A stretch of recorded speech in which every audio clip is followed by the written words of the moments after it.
3, 2, 1. Hello and welcome to This Day from Radiotopia. My name is Jody Avirgan. It is Sunday, February 16th, and we are devoting Sundays to what we are calling Some Sunday Context, a series with thoughts on the very rocky, very history-making present that we are living in, but always trying to see what lessons history can have for us. That means that twice a month or so, we will gather in person or on Zoom on a weekend and chat about, well, what are we going to chat about? Look around, folks. That's what we're going to chat about. Here, as always, Nicole Hemmer of Vanderbilt and Kellie Carter-Jackson of Wellesley. Nice to see you on a weekend. Good to see you, Jody. Hey there.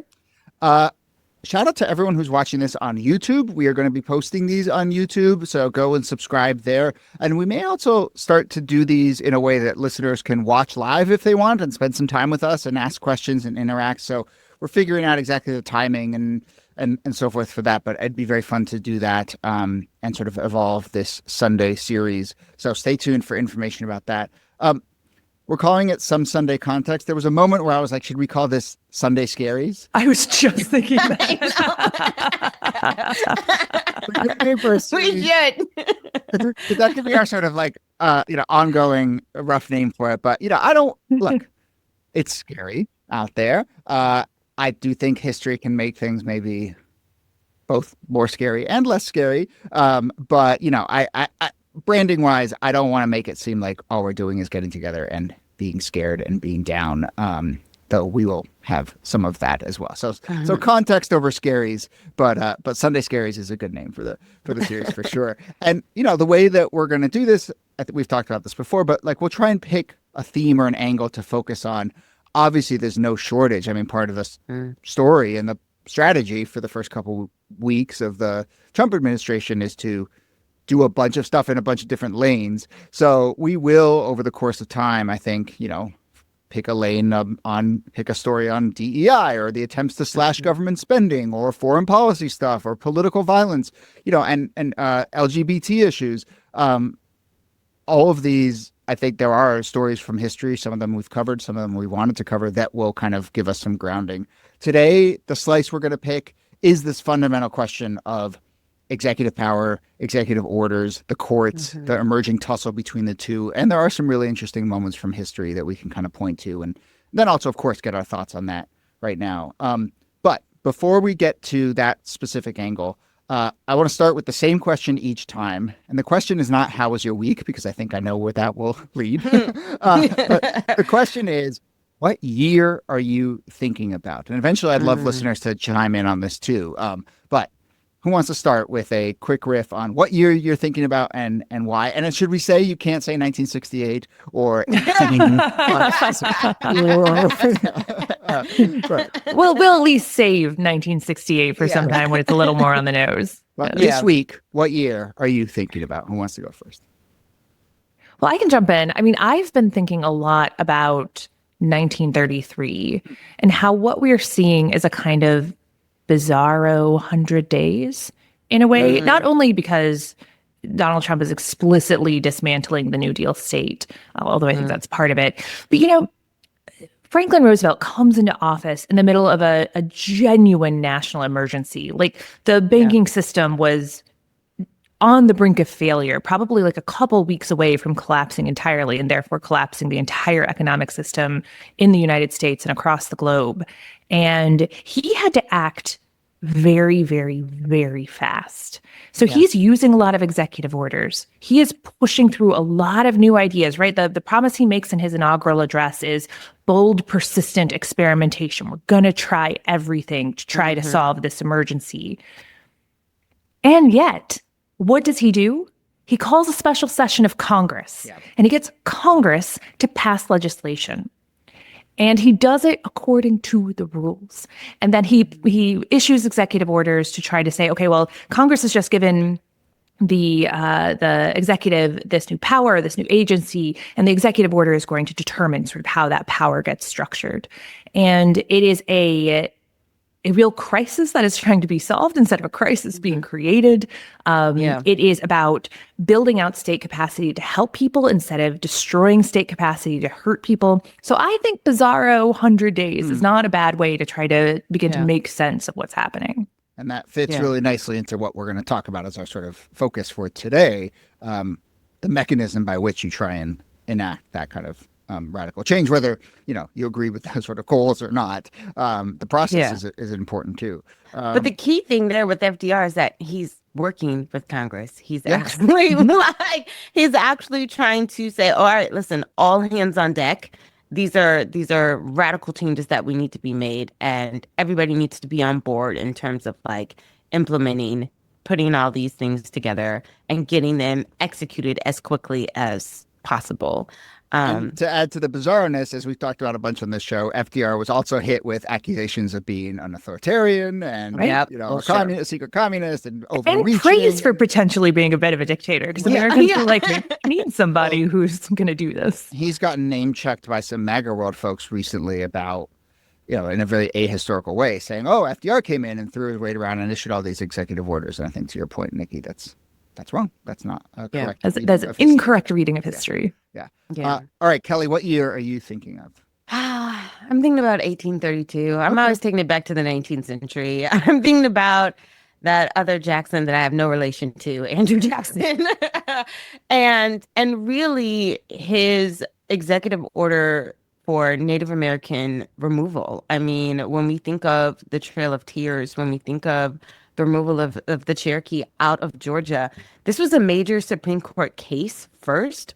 And the Supreme Court actually sided with the Cherokee Nation. The Supreme Court basically said, hey, listen, state of Georgia, you don't have any authority to move these Native American populations. And so they will stay put. And Andrew Jackson basically defied that court order. We don't know. I mean, this is kind of a apocryphal statement where it's the idea if he says, you've made your judgment, now I'm going to force it, knowing that the president has sort of control over the troops. And that's exactly what he did. He used his executive authority to take U.S. troops and forcefully push out Native Americans from their homes and move them, relocate them further westward. And it's a grueling trail. It's a trail in which thousands of people, tens of thousands of people die, lose their lives. There is irreparable harm that happens. And it's a moment in history that really is one of the most grievous acts that is taking place under an executive order.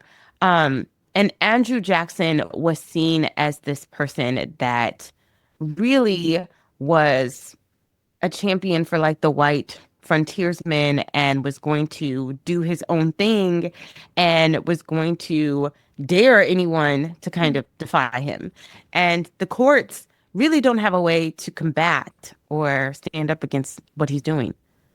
Well, we're definitely going to talk about that tussle with the courts because I think that's sort of the theme for now, and I think has a lot to teach us or compare to what's going on with Trump now. But you're bringing it up and pointing out just the harm. It's like the courts and the executive will tussle it out, but in the interim, there's actual harm on the ground, Actual harm, actual lives being lost. Sort of, a tilting of the power of government in favor of some people and against others. And certainly that feels resonant now where, you can have confidence in the judicial pushback. We'll talk about whether we do. But the harm in the interim. Mm-hmm. And there's no way to make those people whole. And I think that's something to keep in mind as well. There is damage that can be done in a fairly short amount of time that there just there's no legal remedy to. Those people have been irreparably harmed and there's no rolling it back. No, there's no. I mean, still to this day, the Cherokee Nation does not have, power in Georgia or a place in Georgia or space in Georgia in that way. And I think oftentimes we don't realize or we don't think that presidents will actually sort of buck the system in this way. We sort of rely on checks and balances and Congress having the purse and, the president having the troops and the courts being sort of the final say. And when that's not respected, when that's not protected, what sort of recourse do people have, especially when they're up against the state, especially when they're up against troops? you're in a post-constitutional order at that point. Right. Yeah. So Yeah. so I will ask that question specifically. Are we in a post-constitutional order right now? But we'll circle back to that. And I want to offer what year am I thinking of? And it doesn't really have anything to do with the courts and the executive in a showdown. But I've been thinking a little bit about 2009. By the way, notable that I think the years that we picked say a lot about us. But I think mostly about me, that I only remember 10, 15. But 2009 and the sort of rise of the Tea Party. We've done episodes about this, but in a very specific slice that I've been thinking about in this very particular moment right now. The congressional recess started yesterday on Saturday, and it goes for 1 week. And the story of, I think, a lot of political movements, but in particular, I remember the story of the Tea Party was literally congressmen, women went home, had all these town halls, and people showed up. And they got in their ear, and all of a sudden it was like, whoa, what is happening here? And yes, we could talk about the Tea Party as a sort of quote unquote astroturf thing, or a thing that was like started on cable news and was a product of the media environment. And yes, the media environment right now is very different. But the point of planting, I'm bailing on this metaphor before I even get into this. Something about planting astroturf and the seeds, or whatever. But the point is, regardless of how it started, people actually showed up. And representatives got an earful. And I think in 2009 that happened over the summer more than over this break, this fall, February break. Nevertheless, there is a break happening right now, and there are efforts from Democrats, some of whom are finding a real spine right now, and some of whom are not and need to be shown where their spine is. There are efforts to show up at these town halls and to say, okay, your representative is back in your district. Democrats who are upset, Republicans who feel like they didn't vote for this, go give them an earful. And I still think there is deep power in that. And, my final thought on that is like, how do I put this? As, the demise of Twitter and the sort of corrupting of Twitter and the sort of like the way that Musk just sort of like scooped out what Twitter was 5-6 years ago. One silver lining of that, frankly, is that I think a lot of Democrats who would have, like, as they say, tweeted their way through it, and just sat home and fired off a lot of angry tweets. They don't have that space anymore, and they're picking up the phone. And maybe this week they're going to show up, And so we've talked a ton about this, about the kind of like, we need to de-internetfy our political engagement. And so maybe there's a weird twisted silver lining of the demise of Twitter as a space where you can kind of like get your angst out, that people are like actually, I think, doing that. They're making calls and they're showing up, and I'm just keeping my eye on this break in particular. And they're showing up in interesting and varied ways. So there was a big protest outside of Stonewall yesterday, I think, because there had been an erasure of the mention of trans people at Stonewall, and even erasing the T from LGBTQ on the National Park Service website.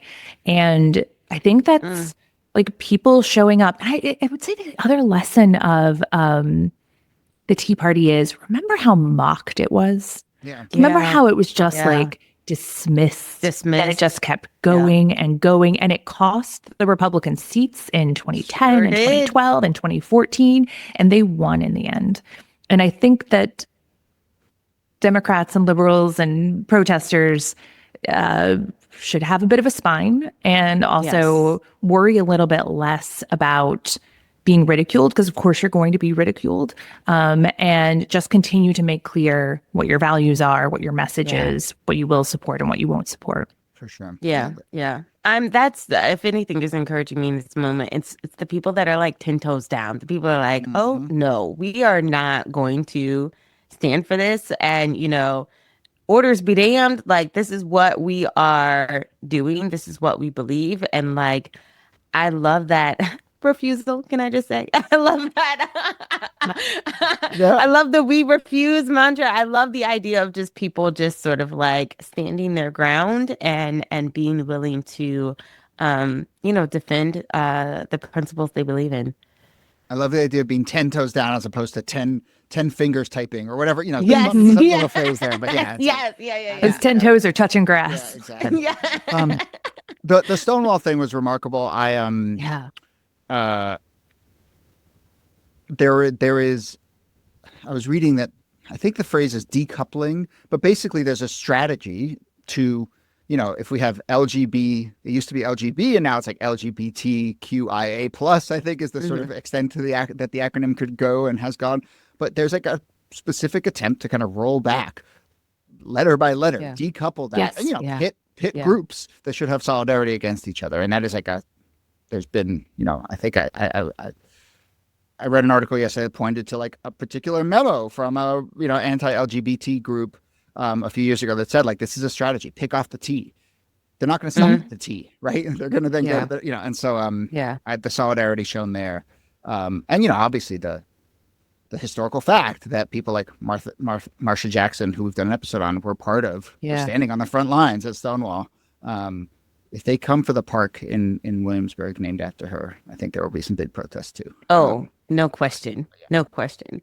I even think that there is dissension among the ranks among conservatives. I mean, it's so interesting. Do you guys remember this? We did, this was like another live taping that we did where we had, I was telling you about how someone in my town, which is relatively blue, had like a ginormous Trump billboard like in their front yard, like literally billboard size, and it came down a couple weeks ago, and I was like, that's interesting because I drive by it like all the time, and I was like, oh god, and I noticed that it's down, and all the little other like sort of accoutrement is down as well, and I'm like, okay, why? I don't know, but sign doesn't go up or a test. Yeah, that's right. And I mean, but it's there's some rumblings too as well. Yeah, and we'll get to over the course of our Sunday Scaries series, we'll get to the ways in which, I mean, I think certainly the economic picture is a huge front. I think the like legal showdown, which we'll talk about right now, is a huge front. Okay, so our specific topic and our specific slice for today will be kind of a little historical perspective on this idea of legal constraints. And we have Trump circumventing a lot of legal constraints, defying court orders, potentially ignoring funding mandates. And there are things that history can teach us.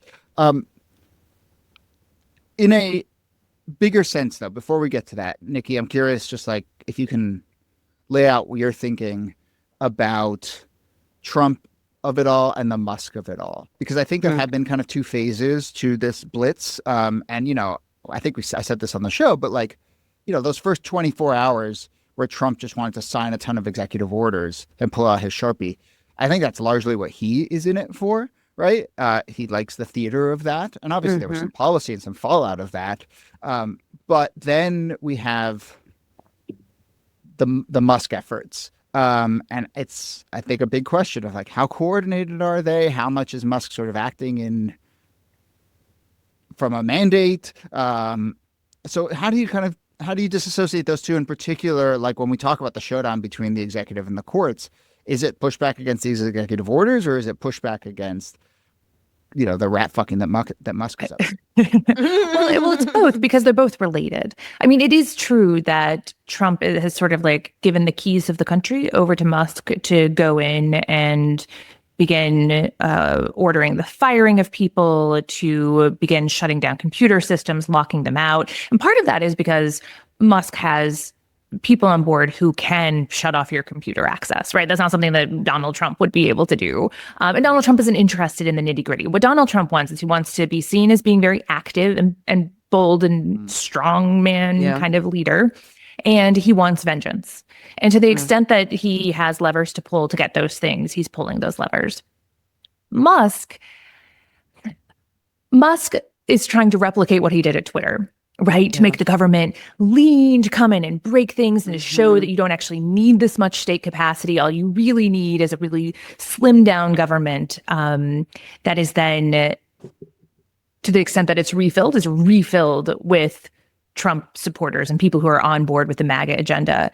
The context for all of this, though, the thing that binds what Musk is doing with what Trump is doing, I feel crazy saying, like, this is Project 2025. They have an agenda. They wrote it all down. It's in a 900-page document. They are going step by step and doing it, except sometimes when Project 2025 says, get Congress to do X, they're like, nah, we're just going to smash through that anyway. And the idea being that, like, by the time anyone tries to stop us, it's all going to be broken anyway. Yeah. You're not going to be able to fix it. And that's what they're doing. And the thing is, it is shock and awe. Right? It is coming in fast. It's smashing as much stuff as possible. And I saw a little bit of pushback. I think maybe Amy Walters was like, well, it's not shock and awe because they told us they were going to do this during the campaign. But it's like, I was watching CNN when they were doing shock and awe in the Iraq War, and we all knew it was coming. We knew exactly what was going to happen. There was a countdown clock on CNN. The shock and awe is just the massive destruction. And we were promised that. Now we're getting it. Yeah. And the brazenness of it, too, because Musk is also like, yeah, so we lied. So we got some things wrong. We're going to, whatever. Like, there's no, it's completely unapologetic. And, and of course, all of the influence that he has. I keep thinking of like the quote in Mean Girls, where it's like, you don't even go to this school. Like, I keep thinking about that was one. You're not even American. Like, it just is mind-boggling to me. But also, I have a student who is South African, and she's just like, the idea that Black South Africans own 3% of their country, 3%. And, this idea of Trump and Musk putting sanctions against South Africa because they're trying to recoup so much of the land that was stolen through colonialism. It's not just something where Musk is having influence in our own country, but also in other policies and other sanctions that are happening against South Africa. For any attempts to sort of repair the harm and the violence of colonialism is just, it's again, wild behavior. And yeah, I don't know. I mean, you cannot run, we've said this over again, you cannot run a country like a business. You absolutely can't. Like, there are aspects of bureaucracy that are absolutely necessary in order for society to function at a large scale. And the idea of winnowing all that down, taking an agency that has thousands of people and now saying, okay, maybe, a couple hundred or maybe several dozen will run it is just makes no sense. Yeah. And the point of the government isn't to make shareholders happy. Exactly. Yes. Like, they're different things. They're different purposes. They're two totally different things. I know that this isn't entirely the point of this conversation, but I mean, I do think making white South Afrikaners refugees, giving them refugee status, sanctioning South Africa, J.D. Vance meeting with Alternative for Deutschland. There's also this other component of it, which it is preserving state capacity or using state capacity in order to create a white supremacist state, like an explicitly one, right? Like the destruction of DEI, the covering of pictures of women and Black people, the erasure of non-white people from history, like. It's so blatant what's happening. And my frustration, I think, is that we're not just constantly saying it because it, again, sounds a little crazy when you say it, but it's so explicit and it's so public. Right. Well, and, and even to your point about dismantling state capacity in some regards, but then, SpaceX still gets a nice little $400 million grant in the midst of all this or whatever it was. Zero for cancer, $400 million for Musk. Definitely want to add kind of this question of like, are we all living in the wake of the grievances of apartheid to our list of sort of things to puzzle through. It's really fascinating. Okay, let's go a little to the specific questions of the sort of constraints on the executive, the constraints on whatever you want to call someone like Elon Musk, who is acting, I suppose, on behalf of the executive, and, whether what the courts can do as pushback, what public opinion can do as pushback, what elected representatives can do as pushback, and what norms should do or have done as pushback. So we've laid out the contours a little bit of this, that there's certain things that an executive can do through executive power, but, the enforcement of that often relies on norms. And then when it comes to budgetary issues and agencies and just trying to dismantle agencies or hollow out agencies, that has tended to run through the legislature. And so that is what is sort of leading to the majority of these court orders, is that this is not necessarily on paper the purview of the executive. That paper being the Constitution. That paper being the Constitution. Yeah. There have been a few moments in the past where this has been tested. I'm not trying to say that this is perfectly analogous, but we did. Let's go in order. We did talk about Andrew Jackson and the Supreme Court, 1832. Jackson wants to remove Cherokee from Georgia. As you said, Kellie, the courts ruled against that. And then there is this apocryphal potentially saying, but basically Jackson says, John Marshall, who's the head of the Supreme Court, as Chief Justice, John Marshall has made his decision. Now let him enforce it, which is basically like, bring it. Let's see what happens when the courts go against me. The interesting thing to me about that story, right, is that this is it Worcester or Worcester versus Worcester. Georgia? Worcester, yeah, that's how you pronounce Worcester, right? Yeah. So it's this Worcester versus Georgia ruling. I think the court knew that it was headed towards a constitutional crisis if it issued this ruling and tried to compel Jackson to stop, and Jackson refused to comply. Then it just brings up this question that we're right on the brink of right now, which is what now? And so the court actually, I don't know if you call it, you tell me, you're the historians, they don't blink necessarily, but they kind of issue their ruling in a way that gives Jackson a little bit of an out so that it doesn't really lead to a very clear constitutional crisis. But they basically say, like, you don't have authority to do this, but they don't sort of mandate action and say, do this or stop doing this. What do you make of that parsing? Does it feel like something that is in the mix now about is it going to be incumbent upon the courts themselves to like rein in the leash on Trump while also saying, gosh, if we actually take this stand and he pushes back, then we're in territory that we're not so comfortable with? Maybe we're already in that territory. I don't know. I think we're already in that territory we're not comfortable with. I mean, I think the courts have been sort of a vanguard in standing up to a lot of these orders. And at the same time, I get the sense that they are also a little skittish about what happens when their orders are not respected, when their orders are not listened to or abided by. And I don't think they fully understand their own authority to push back in that way and what that would look like and sort of what that would entail, because it's not as though the courts can sort of,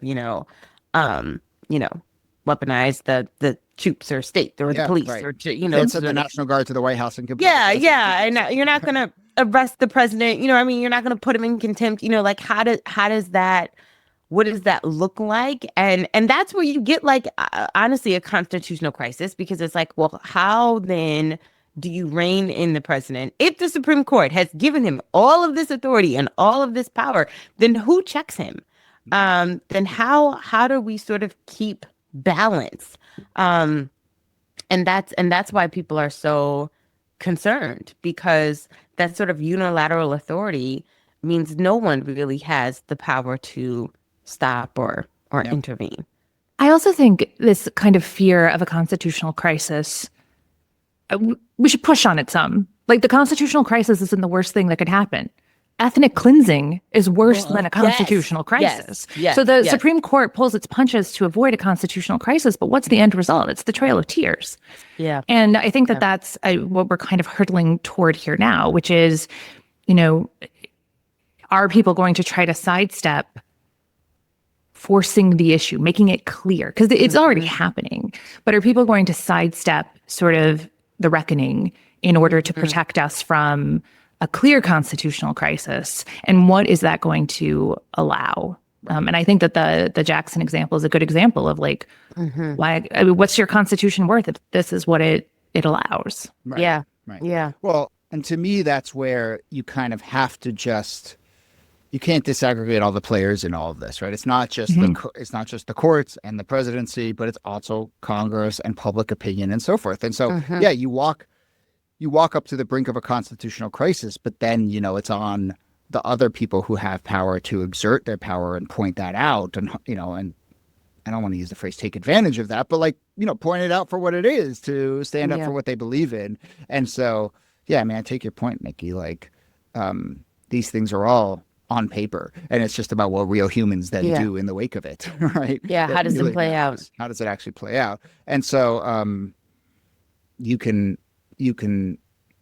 I think that's where the public pressure on elected officials, and I think that's Democrats, I think a lot of Democratic elected officials have pointed out that they don't have any actual kind of concrete power at the moment, but they certainly have the voice. And in a moment like this, there's my cat in the background. At a love the constitutional crisis. At a moment like this, where you're handed this opportunity, an awful opportunity, but to really rally and to sort of really be forceful in your language. And I think,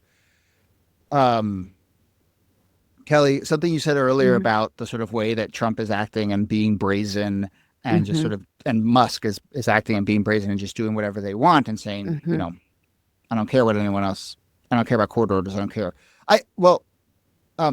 So two things. One is, Ezra Klein wrote a piece this week where he was basically like, they can do all that stuff, but they're also trying to tell a story. I got to get rid of this cat. Hold on. All up in bench. Sorry, kid. They can try and tell a story about their power, and you should take the action seriously and push back against them. But the story you don't have to believe, right? I think that's Ezra Klein's point. Right? Yes. The story that they can do it all and that they have a mandate is actually not true. And it's a choice to whether sort of decide to take that on faith and fight on those grounds, or you can just say, no, I actually don't believe you. I don't believe that most Americans want this. I don't believe that you have this power. So try it, do your thing. We'll fight it. But the larger narrative doesn't have to be a given. And enforcement is actually a little bit more complicated and difficult than people think it is. I mean, the Trail of Tears is an incident in which enforcement was very much there, but and very hard to defy. But I think even today, because of the way that the country works, trying to enforce certain things are not going to be as easy said as they are, as easily done as they are said.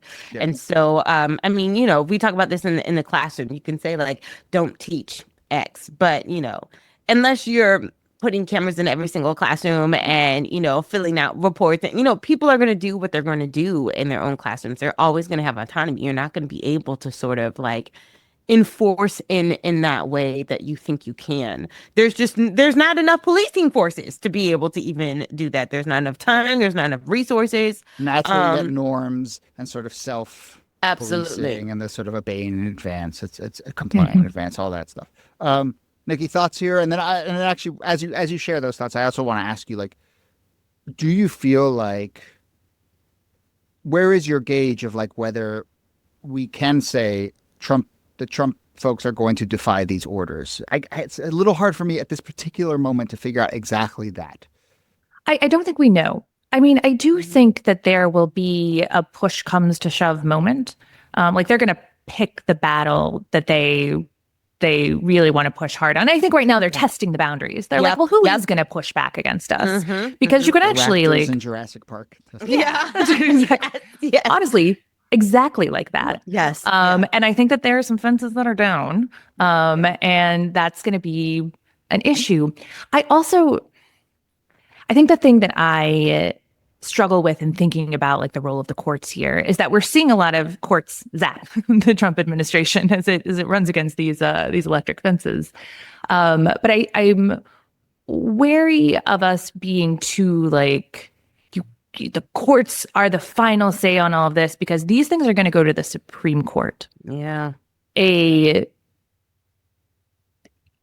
Illegitimate body that is going to hand down some rulings. And this is where like matters that you know what your values are. And it matters that you understand the stage of crisis that we are in. Because if you just sort of like roll back to, well, we got to follow what the courts say, and the courts start ruling that it is okay to engage in trans eliminationism, that it is okay to tell schools that they can't teach Black history. Like when the court starts handing down these immoral rulings, what are you going to do? What are you going to do? And I think it's like, again, we don't need to say in advance that the Supreme Court has all of this power and that the president has all of this power. I think it's recognizing that these illegitimate uses of power are going to happen.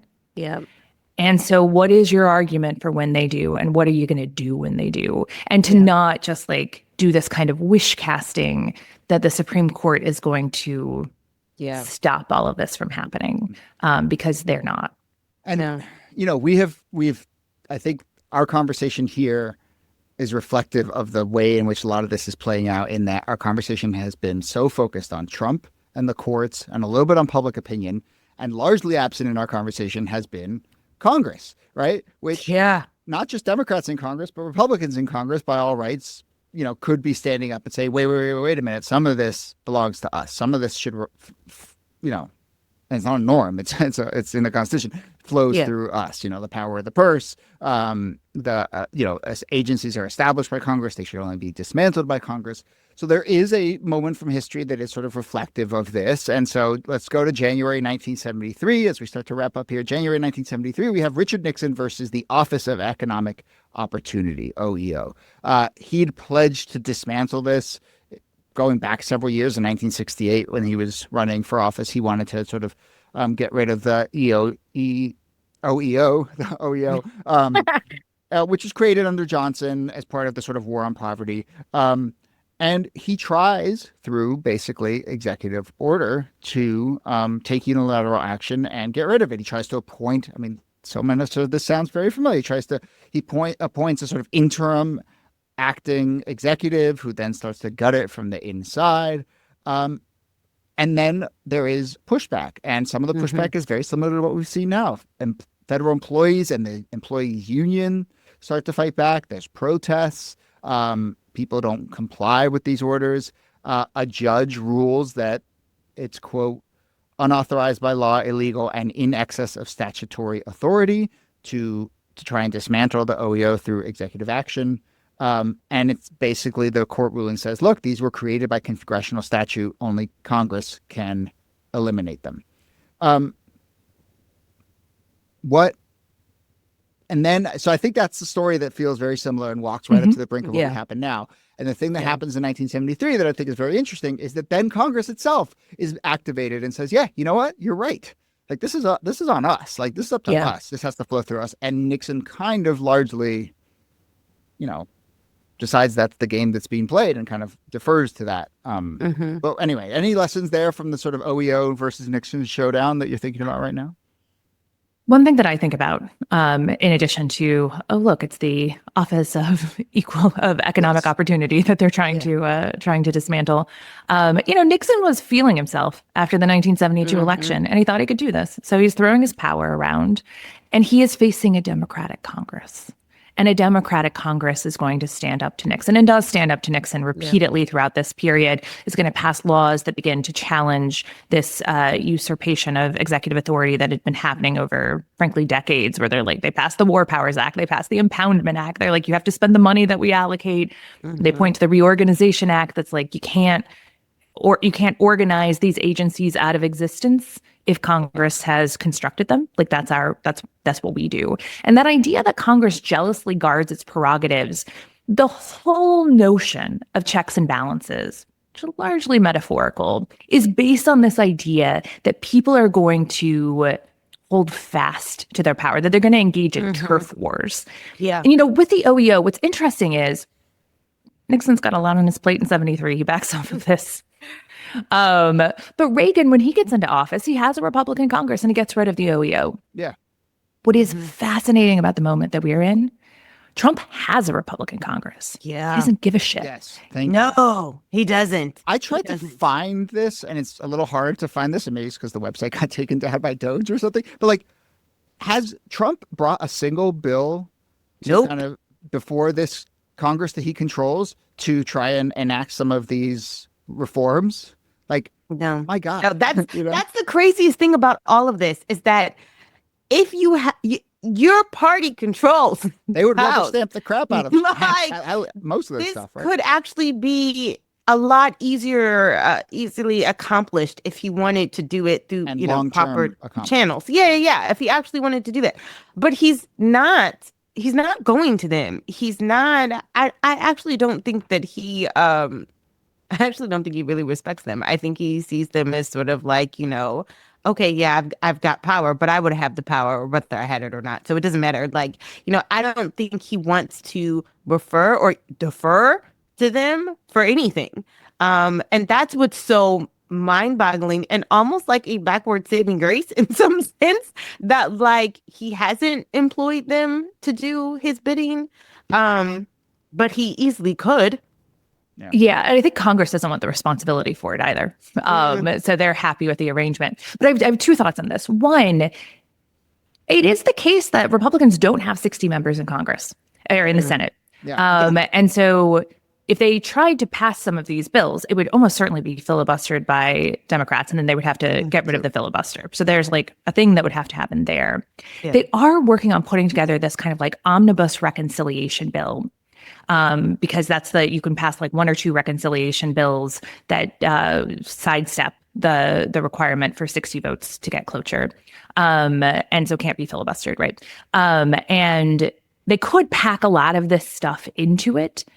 But what's so fascinating about that is they haven't, right? Mm-hmm. Like the destruction of these agencies is continuing apace, even without Congress acting. So they might decide at the end of the day, these agencies have been destroyed. Like we don't need to formally get rid of them. That would be unpopular to get rid of the Department of Education. So we don't have to do this. And then again, you have a constitutional crisis. You have a president who is using an extraordinary amount of power that he does not have. And Congress is just like, that's fine. Yeah. Whatever. That budget, there's other podcasts where you can get into the weeds on the sort of looming budget fight for sure. But I'm glad you brought that up because I think that there's a lot of speculation, a lot of pressure about whether that is the actual sort of concrete fight that Democrats can really sort of take a stand on. And, I think the bigger question is, how much do we trust them to be strategic? And then, if they're not showing a ton of spine now, is that because they're withholding their spine for the right strategic moment, which just feels like spine is a renewable resource. I know. You use it and you get more and it gets stronger. You don't use it and it just sort of wastes away. Yeah, for sure. Yeah. So I think that's right. The one other thing about the OEO versus Nixon fight, we've talked a lot about, the Nixon era, as rocky as it was, Nixon's attempts at overreach led to a lot of concrete reforms, right? And so you have like these post-Nixon reform efforts, starting with this moment, and there's and I just think it's notable that like it sort of flew a little under the radar, but a lot of the first things that the Trump administration tried to do when it first arrived was just like take away some of those post-Nixon reforms. It's like, I don't want to be living in 1977. I want to be living in 1972. And so like the Reorganization Act, which is the thing that wrapped Nixon's knuckles in this particular instance. I think the Trump folks tried to roll that back or go after that. I don't know. And they're going after like the ethics law that's passed in 1978. It establishes an independent counsel. Obviously, they're getting rid of that. But all of those IG offices, the Inspector General's offices that provide oversight, all of the ethics rules that are put in place, all of the like not taking bribes from foreign governments, like all of those different things that are put in place in the 1970s are just being stripped away. And I'm working on a book on this, but like it's been winnowed away for quite some time. Sure. Like it was not in the best shape to begin with when Trump took office. But it's a reminder why Watergate, though I'm sure we're going to be talking about it a ton, is an insufficient analogy for this moment. You have a Congress willing to stand up to Nixon. You have impeachment as a live threat out there. All of these things that are supposed to constrain the president, constrained Nixon in certain ways. And essentially none of those exist with any real power at the moment. So we're going to have to get a little bit more creative than returning to Watergate analogies. Yeah, for sure. For sure. All right, let's wrap this thing up. This has been really fascinating, and obviously there is no shortage of directions this could go. But listeners, we really want to hear from you your thoughts on kind of particular angles and slices that we should take on as stories arise, and historical moments can offer some context, if not parallels. I also want to hear what year you're thinking of, so let's do that. And maybe in the newsletter, we'll sort of start to do polls or Q&As around that. But tell us, what year are you thinking of and why? And you can't say 1968. They might be running out of years that you can't say, given the sort of omni-shambles that we're seeing around us.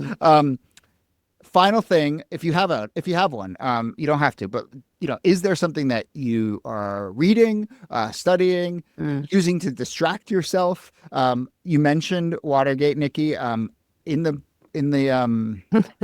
mail this morning arrived this book, The Time of Illusion by Jonathan Schell. Which I've never read. You're taking me back to grad school in orals. I haven't read it. I was only able to find a used it doesn't exist in digital or audiobook. I was only able to find a used copy online for $3. Jonathan Schell actually taught at Wesleyan when I was there. But I don't know. I'm sure, Niki, you're sort of in the world of this as you're writing. But my understanding of this book, and I'm very excited to read it, is it's a little less. It's obviously about Watergate and the Nixon era, but I think it's a lot about like the experience of living through the Nixon era, which I'm very excited to read about. And that I think is, I take your point, Niki, about like, we don't have those parallels one-to-one anymore, but I think the sort of, Shell's a great writer, and like the experience of what it's like to live in this sort of weird reality is sort of something that I'm looking forward to. So that's just arrived this morning, but I'm going to read The Time of Illusion by Jonathan Schell, and I'll report back on how that's going. I don't know if I should say what I'm reading because I feel shame. Like I'm reading about like fairies right now. Yeah, great. Girl, same. I've read so much fiction. Like Sarah Moss has this whole series about like fairies and they're fighting and having sex, and I'm here for it. Like I need to check out, possibly because I'm teaching Black women's history now. We just finished Harriet Jacobs' Incidents in the Life of a Slave Girl. Like we're doing like the origins of the field of gynecology next week, and like I cannot take anything nonfiction. So give me a fighting fairy who's in love, and I'm all for it. The good news is Sarah Moss has like 5 or 6 different series, and they all have like 5 or 7 books in them. So you are set, I think, at least for the first year of the Trump administration. Oh, for sure. I, too, have been reading a ton of romantasy, which is this kind of genre that she is operating in. And it is balm for the soul because all of my other reading, I mean, I'm teaching a class on U.S. political history. And it's a tough slog because you have to sort of like question all of your priors now that you thought about, like a democracy and law and all these different things. And so that's pretty tough. But I also I'm working on this book about governmental impunity and the way that the right has seized power and rerouted power toward themselves over the past 50 years or so. And it's work, right? But I actually do find real value in doing the work right now. It's not as immediate as like constantly writing op-eds or constantly being on social media, but it does feel like a time to find something big and enduring to work on. Like if you have work that is about what's happening at the moment, or work that speaks to your values, maybe it has nothing to do with politics, but it's about your values, that now is the time for enduring things instead of ephemeral things. And I'm finding, as tough as it is sometimes and as depressing as it is sometimes, that I find a real joy and a real kind of rejuvenation in doing something big and enduring. Yeah. I love that. All I Well, agree. Yeah. that is a great final note to end on. Listeners, Mhm. thank you to everyone who's listening. Thank you to everyone who is watching. And we will continue to see you on Sundays for a little context. Yeah, that's it. Have a good weekend, everyone. Dr. Cole Hammer, thanks as Bye. always. Kellie Carter Jackson, thanks to you. Thanks, Jody. My pleasure.